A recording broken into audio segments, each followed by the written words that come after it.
Hi everyone, I'm Spiro. Thanks for tuning in to this very important report. This will be a big picture kind of overview, so make sure you stick around for the entire report. Now, I've been covering in several recent reports the new digital financial system and how it will become the cherry on top of the international surveillance state. I've shown how the current health emergency of the coronavirus will likely be used as a scapegoat for the financial collapse, which we are already beginning to see take place, and which will then be used as the excuse to usher in this new monetary and financial system of control.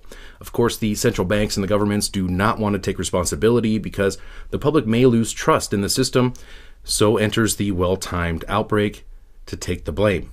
Well, today we're going to take a closer look at what is taking place behind the scenes as the infrastructure for this new system that is being built as we speak. In fact, it's been in the process of being built for years now at this point. Now, we have seen that Seattle in particular has been hit hard by this outbreak, and it was reported in the Seattle Times just last night that the Bill and Melinda Gates Foundation is funding a program which will soon offer an at-home testing kit for the coronavirus. Now, we have all seen the unreliable testing of the virus, and this appears to be a great solution on its surface. Now, others would argue that Gates may be financially profiting from this crisis, as this foundation has contributed over $100 million to fight the coronavirus globally, to develop vaccines in addition to other drugs and this at-home testing kit. Now, surely they would expect some sort of return on that investment, right? Well, others would argue against this by saying that the Gates Foundation, well, they're nonprofit organizations, and they only benefit from the satisfaction of its philanthropic charities, which only benefit humanity, of course. After all, Bill Gates is one of the most wealthy men in the world, so he doesn't really need the money, right? So what does Bill Gates need? Or maybe perhaps a better question is, what does Bill Gates want? Well, he must be an expert, considering his foundation co-hosted Event 201, the United Nations pandemic simulation of a coronavirus outbreak, which of course preceded the actual coronavirus outbreak by about 6 weeks, and also coincided with the United Nations themed World Military Games, which took place in Wuhan, China, of course being ground zero of this outbreak, all of which I have covered extensively in previous reports. If you have not seen those, you're going to want to see those. Well, when you read into this at-home testing kit and what they're planning to do, we see that if you believe you've been exposed to or infected by the virus, you can simply just go online and fill out a questionnaire, and the test will be delivered to you within 2 hours. Now, it doesn't specify how the test will get there, who's going to deliver it, whether it's coming by drone. We don't know. It'll be there in 2 hours. That's pretty impressive. Now, it goes on to say that the results will be available within 2 days and will be shared with local health authorities so they can track your movements and your contacts, making it easier for health officials to locate others who may need to be tested and or quarantined, as well as to track the virus itself and its spread and possibly identify other potential hotspots. Now, this sounds a bit Orwellian to me, but after all, it is a public health emergency, so I guess extreme circumstances call for extreme measures, right? Now, they state they intend for this program to expand to a state level and beyond eventually. Now, what I get out of this is it sounds to me like they are building a database to track potentially infected people, and not just any database, but a DNA database. Realistically, that has this potential because they will collect your DNA once they swab your nose and conduct this test. Now, again, to me, sounds very Orwellian, and I'm always skeptical of this thing, but let's try to give it the benefit of the doubt here. But I can see how this sort of campaign can be justified by this crisis, whether or not this crisis is manufactured. Now, when you start to look into other programs that Gates is involved in, we start to see a trend here, and this starts to raise some red flags for me.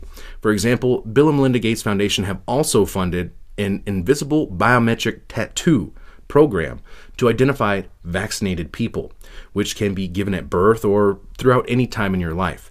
And this was designed to be able to track entire nations of people. Now, could this program be related to, or at least at some point integrated into the program and the database that we're seeing the Gates Foundation setting up right now in the United States regarding the coronavirus? It's anybody's guess. We'll have to see. But this isn't the only example. And other programs connected to the Bill and Melinda Gates Foundation is the ID 2020 program, which is a program that claims that roughly 1 billion people on Earth are in danger because they have no internationally accepted form of identification. So those people who are at risk include people who are affected by a refugee crisis, which, of course, the current migrant crisis or refugee crisis that we have been seeing over the past several years appears very well to be an engineered crisis using weapons of mass migration to destabilize nations. And we're seeing this take place. Others they state are at risk are people who don't have medical records documented anywhere. Or birth records. So they want to be able to track your birth records, your medical records, and which life-saving vaccines you may potentially need with this biometric invisible tattoo that they'll be able to imprint on you and scan and log into their databases. Now, this is no joke. I'm going to provide all of the information below in the link so you can verify this information for yourself very easily. Now, this program is not only funded by Microsoft and Bill Gates separately, but Gates actually founded one of the main organizations named GAVI, which is leading this program. Other partners include Accenture, which is a RippleNet partner, the Rockefeller Foundation, and multiple branches of the United Nations, including its International Computing Center, which will likely be running to some degree the international database. Now, this digital ID system will track everyone and everything using blockchain technology.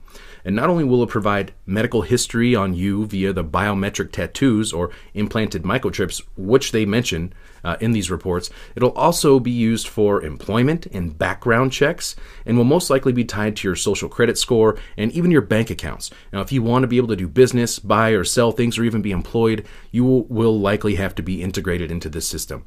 Now, this is why I believe that this current health crisis is no accident. It aligns with all of their goals, as we can see right here on the United Nations' own website for its 2030 agenda. Goal number 16.9 by 2030, provide legal identity for all, including birth registration. This is exactly what these programs are being set up to do, and they're being funded right now by people and organizations like the Bill and Melinda Gates Foundation, the Rockefeller Foundation, the United Nations, and many others. Now, they are rolling out these programs using this current crisis as cover. Cover for their new digital financial system, cover for their new global governance programs. And I've reported on this numerous times, and we just get more and more confirmation every day. This is all connected. We can see the same players involved under every rock that we look under. Now, the central banks, which will integrate almost 2 billion people, which they call the unbanked, into this new system of slavery, in partnership with the UN, the Rockefellers, the Rothschilds, the Bill Gates. These are the social engineers with their technocratic plan for full spectrum dominance, and it's happening right now. This is why we are seeing this censorship take place. This is why they have tried to silence me and others in the past. Please share this information before it's too late, as if it's not too late already. Follow my work on BitChute, Twitter, Activist Post. I really do appreciate Activist Post and all of the other sites out there who do post my work. I don't get paid to do this. I'm not running ads. It's actually costing me money and precious time to make these reports. Stay tuned for much more. I'm Spiro.